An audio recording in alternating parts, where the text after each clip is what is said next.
Welcome to this comprehensive guide on RabbitMQ.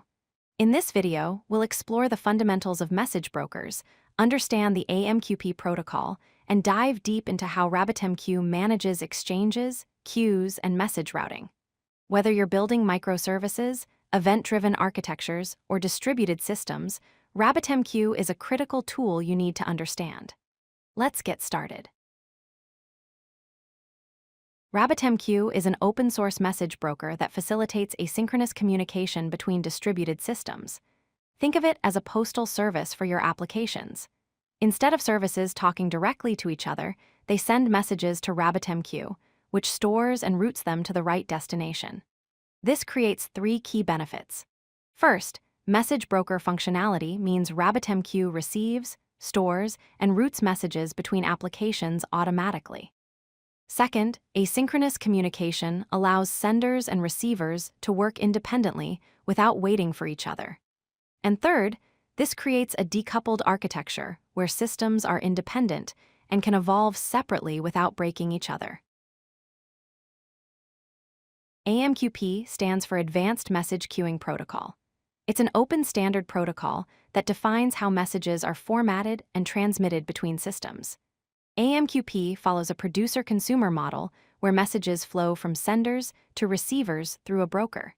It provides reliable delivery using acknowledgements to ensure messages are processed completely. Messages have a structured format with headers and payload for flexibility.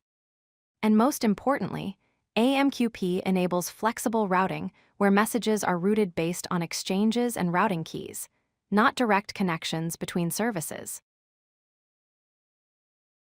Now let's understand the core building blocks of RabbitMQ. An exchange is a component that receives messages from producers and routes them to one or more queues based on routing rules. Think of it as a traffic controller that directs messages where they need to go. A binding key is a rule that connects an exchange to a queue, determining which messages should go to that specific queue. A routing key is a label attached to each message that determines how the exchange will route that message. It's like the address on an envelope. Finally, a queue is a buffer that stores messages until consumers retrieve and process them. It's the final destination for routed messages. RabbitMQ supports 4 main exchange types, each serving different routing needs. The direct exchange routes messages to queues with exact routing key matches. It's used for point-to-point communication where you need precise message delivery.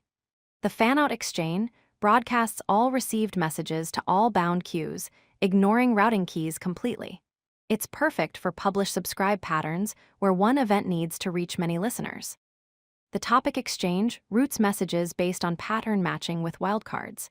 It supports flexible message routing using dot-separated routing keys and wildcard patterns. The headers exchange routes messages based on message headers instead of routing keys, using header matching criteria for routing decisions. This gives you the most flexibility, but is less commonly used. Let's look at practical examples of how direct and topic exchanges work. With a direct exchange, if you send a message with routing key user point created, it goes to queue A user point deleted goes to queue B user point updated goes to queue C. Messages only reach queues if the routing key matches exactly. With a topic exchange, you can use wildcard patterns. The asterisk matches one word, so user point asterisk matches user point created, user point deleted, or user point updated. The hash matches 0 or more words, so user point hash matches all user event variants. Direct exchanges are perfect for task queues with specific job types and one-to-one message delivery. Topic exchanges excel in event-driven architectures where multiple consumers have different interests and you want hierarchical message categorization. Let's trace how a message travels through RabbitMQ. Step 1. A producer publishes a message with a routing key to an exchange. Step 2. The exchange examines the routing key against binding rules. Step 3. Based on the exchange type and matching rules, the message gets delivered to one or more queues. Step 4. A consumer pulls the message from the queue and processes it. Step 5. The consumer sends an acknowledgement back to RabbitMQ, confirming successful processing. This 5-step flow is the heart of RabbitMQ's operation. Remember this key principle: producers don't know about queues. They only publish to exchanges. Consumers bind to queues. This complete decoupling is what makes RabbitMQ so powerful for building distributed systems. One of the most common patterns in RabbitMQ is the publisher-subscriber or pub-sub pattern, implemented using Fanout exchanges. A publisher sends an event to a Fanout exchange without specifying any routing key. The publisher doesn't know or care about who will receive the message. The exchange immediately broadcasts that message to every queue bound to it. Each subscriber creates its own queue and binds to the same exchange. Every subscriber receives the same message simultaneously. Each subscriber processes that message independently at its own pace. This pattern is incredibly useful. For example, when an order is placed in an e-commerce system, the email service, inventory service, and analytics service all receive the order event and process it independently without blocking each other. Let's understand the internal architecture of RabbitMQ. A producer publishes messages to an exchange within the RabbitMQ broker. The exchange, as we learned, is the message router. An exchange connects to queues through bindings, which are the connection rules. A queue receives and buffers messages until a consumer is ready to process them. The consumer pulls messages from the queue and processes them. Several other components are critical for reliability.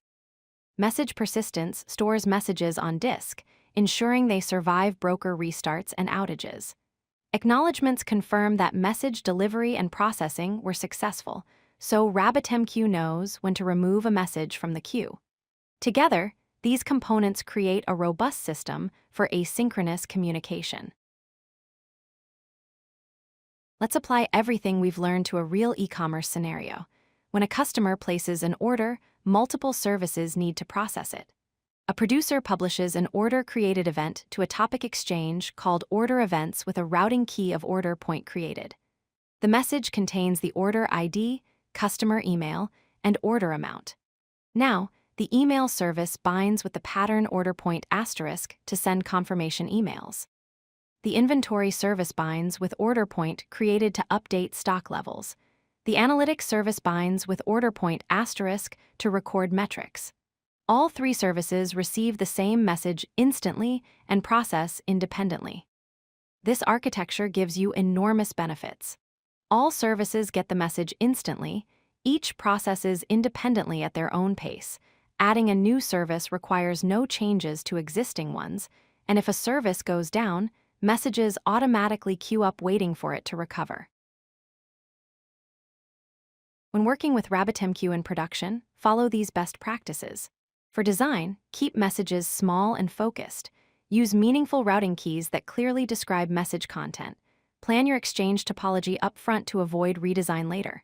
For operations, enable message persistence to survive outages. Monitor queue depths to detect bottlenecks.